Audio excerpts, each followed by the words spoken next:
Russian President Vladimir Putin is looking further east to shore up ties with his allies in the face of broader isolation from the West. He has cemented a deepening friendship with China while also signaling closer relations with North Korea. While speaking at the Eastern Economic Forum in Vladivostok, Mr. Putin took aim at Western nations, saying they will fail in their attempts to deter China, with which Russia is pursuing greater cooperation. Я могу только сказать, что мы действительно за последние годы достигли беспрецедентного уровня наших отношений. Это касается всех сфер нашего взаимодействия. Важно, что мы активно развиваем наше сотрудничество. У нас действительно удивительные отношения сложились в сфере международной безопасности и согласования наших позиций. Мы действуем в интересах друг друга, стараемся прислушиваться друг к другу по очень многим важнейшим направлениям. Mr. Putin made similar comments during his meeting with Chinese Vice Premier Zhang Guoqing. Mr. Zhang said Beijing is willing to share development opportunities as well as deepen mutually beneficial cooperation with Moscow. The two sides also reportedly discussed bilateral contacts at, quote, the highest level by the end of the year. Amid speculation, the Russian leader could head to China as soon as next month. Chinese President Xi Jinping personally invited Mr. Putin to Beijing during his state visit to Russia in March.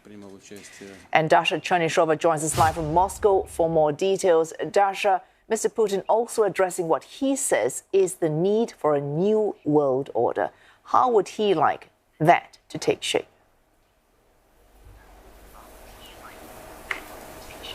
Well, that's right. In his speech at the plenary session of the Eastern Economic Forum, Russian President Vladimir Putin accused the West of destroying the current global trade system. He was, in fact, accusing the West of many things, saying that the West is, with its own bare hands, using the tactics of suppression and pressure on other states, is destroying all these systems. And instead, he suggested that there are many countries in the world who are interested in true cooperation that is not subject to any pressure and that will serve the interests of those nations. Let's have a listen to what the Russian president had to say. И дело не только в Китае, и дело и в Индии, допустим, в Индонезии. Новые центры силы будут развиваться. А то, что делают некоторые западные страны во главе США, это попытки сдерживания пойдут им только во вред.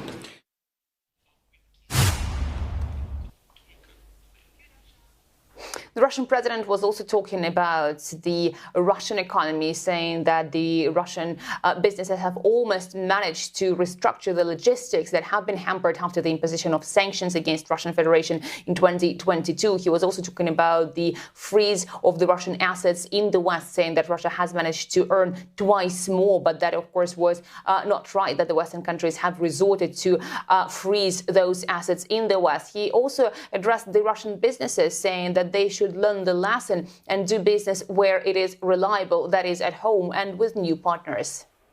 Dasha, concern as well in some quarters about Mr. Putin's upcoming meeting with North Korean leader Kim Jong-un. The Kremlin saying talks between the two leaders could happen, and I quote them, in the coming days. What more can you tell us about these expected talks?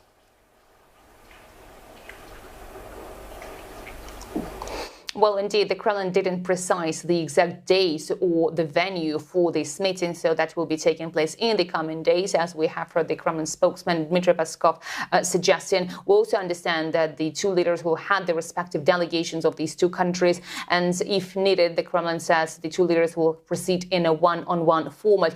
Russian Defense Minister Sergei Shoigu, according to the Kremlin, will also participate in the negotiations during the talks between the delegations, but a one-on-one meeting between the Russian Defense Minister and the DPRK Defense Minister is not expected. Russia has said that it is interested in developing good mutually beneficial ties with its neighbor, and Moscow said that regarding the comments of the United States, the call on Pyongyang not to supply weapons to Russia, and that the two countries have their bilateral agenda, that they care about their bilateral relations and concerns, not about the warnings from Washington. So we understand that the talks will be focused on the bilateral agenda, but at the same time, the Kremlin has hinted that there are areas of sensitive cooperation which have not to be made public. So certainly the expectation is that the talks will be taking place in the coming days. The Russian president is now attending the events of the Eastern Economic Forum, but he's also expected to have to pay a visit to Vostochny Cosmodrome, that is in Russia's Far East. There have been no confirmed reports whether the meeting could be taking place there, but certainly we understand that North Korea is interested too in development partnership with Russia, and that attending that place will also be of interest to North Korea. But let's wait and see when and where this meeting takes place. Oh, thanks for that, Dasha. Dasha Chernyshev joining us live from Moscow.